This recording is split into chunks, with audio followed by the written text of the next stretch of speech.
Welcome to the e-learning platform of BSIET's Mechanical Engineering Department. My name is Viren Birdi and we are studying Mechanical Engineering Materials. We are studying unit number 4, that is non-ferrous metals and alloys, having 10 marks in our syllabus. In today's video, you will be able to describe the properties and applications of various types of bronzes. So let's get started. In the last video, we discussed brasses, in which we also discussed alpha brasses and alpha beta brasses. Now we know that brasses are basically a combination of copper and zinc, right? So bronzes are nothing but the alloys of copper containing elements other than zinc.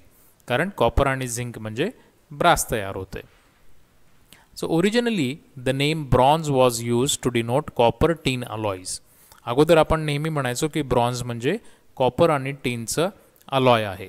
पण आता मात्र याच्यामध्ये कॉपरमध्ये जर आपण वेगवेगळे elements जर add केले तर आपल्याला वेगवेगळे ब्रॉन्झेस मिळतात.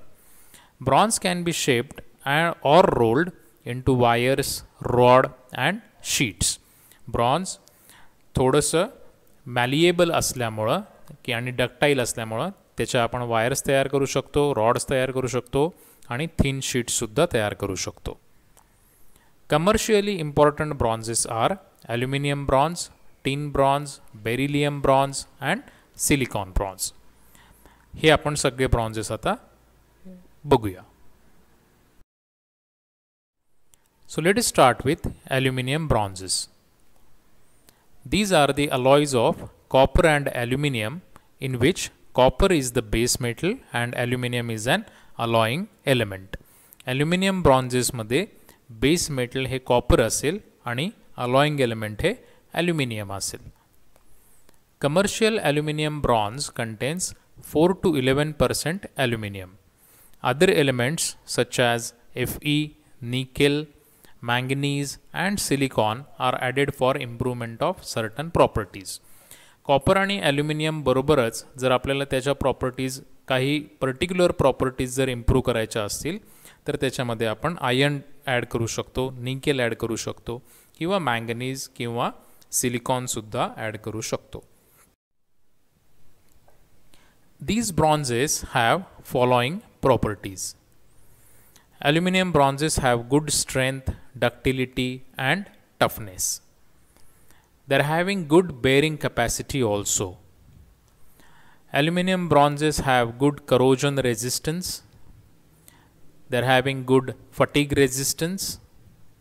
And the alloys are lustrous and their color is the finest of all the copper alloys and hence are frequently called as imitation gold. Imitation jewellery आपण बऱ्याचदा ऐकलेला आहे. तर इमिटेशन ज्वेलरीसाठी लागणारा जो लस्ट्रसपणा आहे किंवा चकाकी आहे आणि जो काही छान कलर आहे तो ह्या ॲल्युमिनियम ब्रॉन्झचा असल्यामुळं त्याच्यापासून आपण ह्या इमिटेशन ज्वेलरी तयार करतो आणि म्हणूनच त्याला इमिटेशन गोल्ड असंही म्हटलं जातं. The next is tin bronzes. Now tin bronzes are the alloys of copper and tin. त्याच्यामध्ये बेस मेटल कॉपर असेल आणि अलॉइंग एलिमेंट हे टिन असेल. To avoid formation of tin oxide during melting of copper tin alloys, tin bronzes are deoxidized by using deoxidizers such as zinc and phosphorus. बऱ्याचदा copper tin अलॉयजच्या मेल्टिंगच्या वेळेस tin oxide तयार होण्याची शक्यता असते आणि ते अवॉइड करण्यासाठी आपण त्याच्यामध्ये झिंक किंवा फॉस्फरस ॲड करू शकतो. Tin bronzes are divided into 4 groups on the basis of their content as first is tin bronzes in which the alloy is up to 8%. They are single phase alpha solid solutions and have good ductility and malleability along with good corrosion resistance. याच्यामध्ये basically single phase alpha solid solutions आहेत ज्याची ductility आणि मॅलिएबिलिटी चांगली आहे आणि त्याचबरोबर corrosion resistance सुद्धा चांगला आहे. Second is the alloy in which tin is between 8 to 12%. They are particularly used for pumps, gears, heavy load bearings and marine fittings to resist sea water corrosion. Sea water corrosion थांबवण्यासाठी किंवा त्याला कमी करण्यासाठी आपण हे alloy ज्याच्यामध्ये 8 ते 12% tin आहे ते वापरतो. तिसरा प्रकार आहे alloy between 12 to 20% tin. They are mainly used for bearings. Bearings करण्यासाठी याचा मेन उपयोग आहे. And the fourth is the alloy in which the tin percentage is between 20 to 25. They are particularly used for bells and are known as bell metals. Alloy from this group are very hard and brittle and give a ringing sound. Ringing sound देत असल्यामुळे आपण त्याच्यापासून bells तयार करतो आणि म्हणूनच त्याला bell metal असं सुद्धा म्हटलं जातं.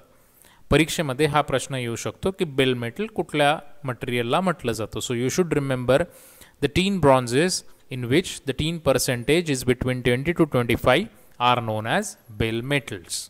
So that is about tin bronzes. The next is gunmetal.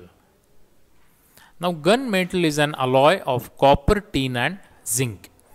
तिन्ही जेव्हा आपण एकत्र करू कॉपर, टीन आणि झिंक तेव्हा आपल्याला मिळणारं जे मेटल आहे that is known as gun metal. Copper आणि झिंक केलं तर ब्रास मिळते, कॉपर आणि टीन केलं तर टीन ब्रॉन्झेस मिळतात. पण जेव्हा आपण कॉपर, टीन आणि झिंक हे तिन्हीही एकत्र करतो तेव्हा मिळणारं मटेरियलचं नाव आहे gun metal. Zinc increases its fluidity. A small amount of lead may be added to improve castability and machinability. तेव्हा आपण ज्याच्यामध्ये झिंक ॲड करतो त्यामुळे त्याची फ्लुइडिटी वाढते आणि त्याची कास्टॅबिलिटी आणि मशिनॅबिलिटी वाढण्यासाठी आपण त्याच्यामध्ये थोड्या प्रमाणामध्ये लीडसुद्धा ॲड करू शकतो. Admiralty gunmetal contains 10% Sn, 2% Zn, 1.5% maximum Pb and 1.5% nickel and balance will be copper. The nickel gunmetal contains 7% Sn, 2.25% Zn, 0.3% Pb and maximum 2% of nickel and balance will be copper, whereas the leaded gunmetal will contain 5% of Sn, 5% of zinc, 5% of lead, 2% maximum nickel and balance will be copper. This is among the most widely used grades, particularly where pressure tightness is required. ज्या ठिकाणी आपल्याला pressure tightness पाहिजे त्या ठिकाणी आपण leaded gun मेटलचा वापर करतो. So that is all about our bronzes. Okay. In the next video, we will talk about various aluminum alloys. Till then, stay safe, stay home, study well. Thank you.